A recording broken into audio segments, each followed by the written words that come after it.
Moja pia kati ya taarifa kubwa au pia kile ambacho sasa hivi kinajili huko nchini Urusi ni kuhusu operesheni za kijeshi ambazo zinafanyika huko jimbo la Kursk nchini Urusi, ambako vikosi vya Bwana Putin bado vinapambana kuhakikisha kwamba vinarejesha mkoa huo kutoka mikononi mwa Ukraine, ambako bado kuna baadhi ya makazi yamesalia kuwa mikononi mwa majeshi ya Ukraine. Taarifa hivi punde kutoka huko sasa mkoani Kursk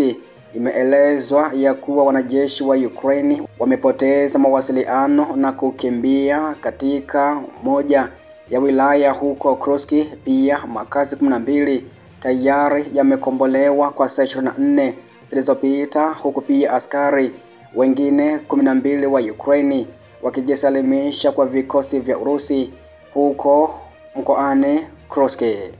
Lakini pia kabla sijasonga mbele na ripoti hii, unaweza ukajiunga au nakukumbusha kwamba na kukufahamisha kwamba kama pia utahitaji kushuhudia matukio ya kivita moja kwa moja kutoka mstari wa mbele wa kivita, unaweza ukashuhudia kwa uzuri kabisa kupitia grupu letu la WhatsApp, ambako unapata nafasi hiyo ya kutazama na kupata taarifa hizi kutoka huko Urusi na Ukraine kwa njia ya WhatsApp. Unaweza ukajiunga moja kwa moja kwa kulipia kiasi cha shilingi 2500 ili kupata matukio hayo ya moja kwa moja kutoka mstari wa mbele wa kivita kupitia grupu letu la WhatsApp. Kwa kukamilisha malipo hayo kupitia nambari ya Tigo Pesa au Mixx by Yas kwa sasa, ambayo ni 0679 61 9650, yani 0679 61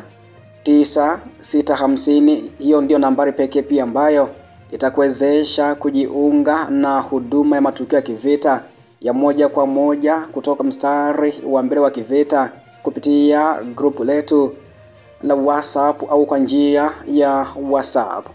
Kikundi cha Waukrainia au wanajeshi wa Ukraine katika mji wa Sudzha katika mkoa wa Kursk kimepoteza mawasiliano na kamandi yake huko Kivu, huku wanajeshi wakikimbia kwa wingi kutoka wilaya hiyo. Vyombo vya utekelezaji wa sheria vya Urusi vimeweza kuripoti hivyo na kuliambia shirika la habari la TASS kutoka huko nchini Urusi,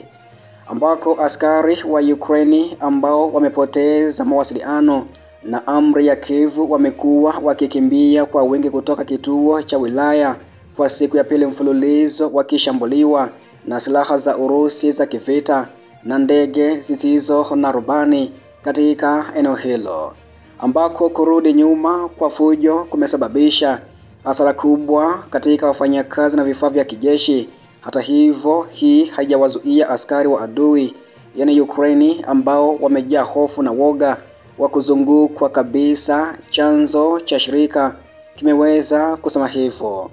Alibainisha pia ya kuwa mapigano makali yanaendelea katika misitu ya wilaya ya Sudzhansk, ambapo vikosi vya Urusi vinaendelea mbele au kusonga mbele katika pande zote kupitia mapambano yasiyokoma, wakiwafukuza maadui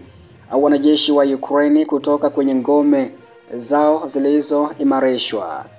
Pia vikosi vya wanajeshi vya Urusi vimekomboa makazi takriban 12 katika mkoa wa Kursk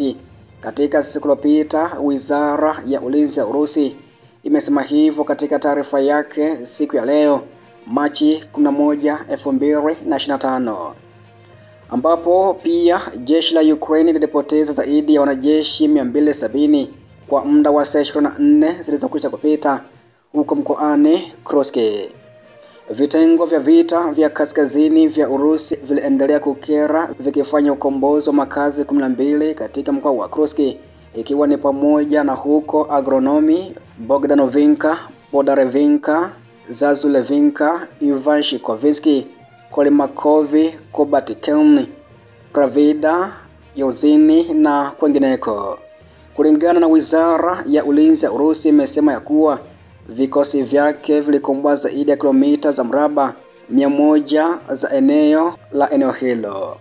Hasara za Ukraine katika siku iliyokwisha kupita, Wizara ya Ulinzi ya Urusi imesema ya kuwa jeshi la Kiev liliweza kupoteza zaidi ya wanajeshi 270, vifaru viwili, magari 4 ya kivita, watoto wachanga, wabebaji 3 wenye silaha, magari 8 ya kivita, magari 20, mifumo miwili ya kujiendesha ya Paladin iliyotengenezwa Washington, bunduki ya shambani mfumo wa BUK au Buki -M1 unaojirusha na kurusha hewani. Maghala mawili ya risasi yaliweza kuharibiwa katika eneo hilo, ambako pia wanajeshi takriban 12 wa Ukraine walijisalimisha kama wafungwa wa vita katika eneo hilo. Kwa ujumla hadi sasa, wakati wa mapigano katika eneo la Kursk, Ukraine imepoteza hadi askari 66,550,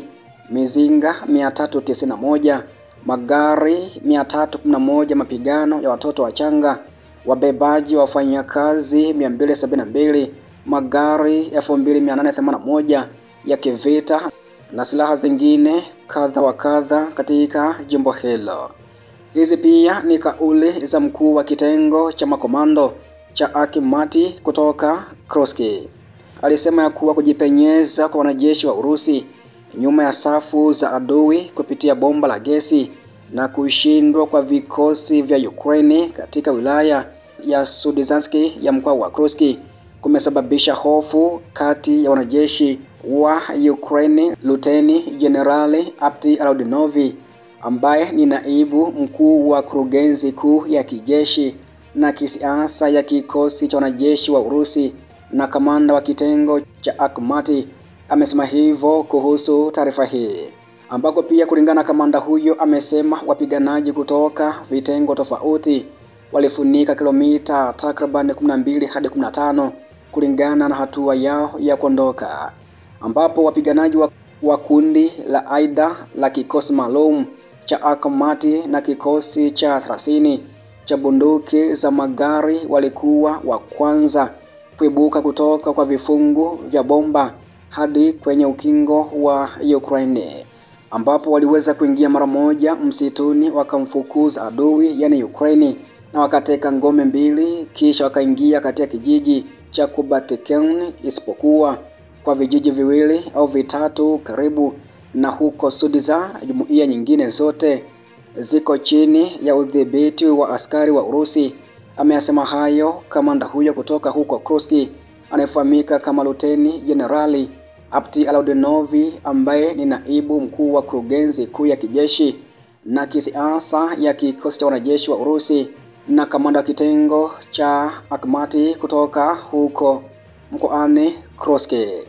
Na hiki ndicho ambacho pia kinaendelea kujili huko mkoani Kursk nchini Urusi, ambako pia wanajeshi kutoka Moscow bado wanapambana zaidi kuhakikisha kwamba mkoa huo unabaki salama au unarudi mikononi mwa utawala wa Urusi. Hivyo basi taarifa zingine kutoka huko mkoani Kursk na kusihi tu ya kwamba endelea kunifuatilia kila siku na kila wakati kufahamu mengi zaidi ambayo pia yanajili kutoka huko Urusi, hasa mkoani Kursk. Hivyo basi pia usisahau ya kwamba taarifa hizi na operation hizi za moja kwa moja kutoka mstari wa mbele wa kivita unaweza kuzishuhudia moja kwa moja kutoka mstari wa mbele wa kivita kupitia grupu letu la WhatsApp, ambako pia huko nimekuwa nikiweka matukio ya moja kwa moja. Hivyo basi unaweza ukajiunga sasa kwa kulipia kiasi cha shilingi 2500 kwa nambari ya Tigo Pesa au Mixx by Yas kwa sasa, ambayo ni 0679 61 9650, yani 0679 61 9650. Basi unakaribishwa sana pia kushuhudia matukio ya kivita moja kwa moja kutoka mstari wa mbele wa kivita kupitia grupu la WhatsApp.